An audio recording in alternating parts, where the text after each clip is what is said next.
फेब्रुवारीचा हप्ता आजपासून खात्यात जमा होणार आहे असं कळतंय। काही तांत्रिक बाबींमुळे पैसे देण्यास उशीर झाल्याची खात्याची माहिती आहे। त्यामुळे जो बहुचर्चित आणि बहुप्रतीक्षित असा प्रश्न होता लाडकी बहीण योजनेचा हप्ता कधी जमा होतोय याबद्दलचा,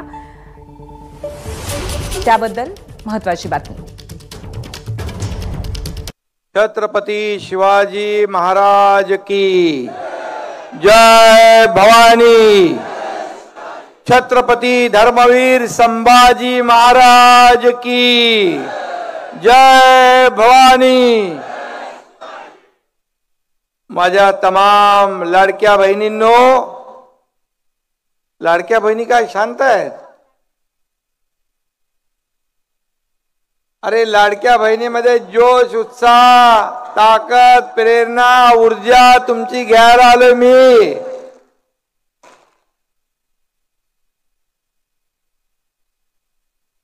आणि लाडके भाऊ पण आहे तिकडे थोडे। आजच्या या आभार मेळाव्याला उपस्थित या विभागाचे लोकप्रिय खासदार रवींद्र वायकरजी, या विभागाचे लोकप्रिय आमदार मुर्जी काय म्हणायचं पटेल काका, मुर्जी काका, मुर्जी काका लोकांना नाव आवडतं। कमलेश राय, जितेंद्र जनावळे, सुभाष कांता सावंत, ज्ञानेश्वर सावंत, अनिल खांडेकर, कलाताई शिंदे, केसरबेन पटेल, चंद्रवती मोरे, व्यासपीठावरील सर्व मान्यवर आणि समोर बसलेल्या माझ्या तमाम लाडक्या बहिणींचा हा खरं म्हणजे एक सागर उसळलाय असं म्हटलं तर वावगं ठरणार नाही। सगळीकडे अगदी शेवटपर्यंत माझ्या लाडक्या बहिणी आहे।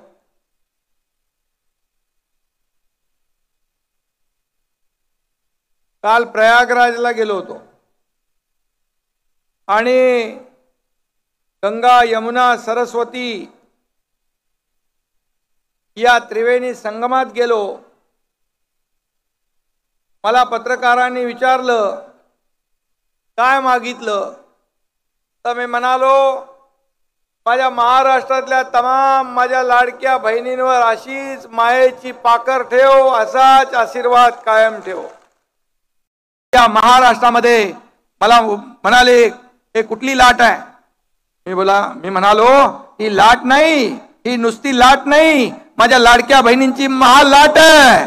आणि म्हणून या निवडणुकीमध्ये आपण पाहिलं नारी शक्तीचा विजय झाला आणि नारी शक्ती महायुतीच्या मागे उभी राहिली आणि महायुतीला प्रचंड विजय मिळाला। आणि म्हणूनच जसं रवींद्र वायकर म्हणाले की मी म्हणालो होतो निवडणूक झाल्यानंतर गुलाल उधळायला आणि आपले आभार मानायला मी येईन। आणि म्हणून आज मी आपल्या मुर्जी काकाच्या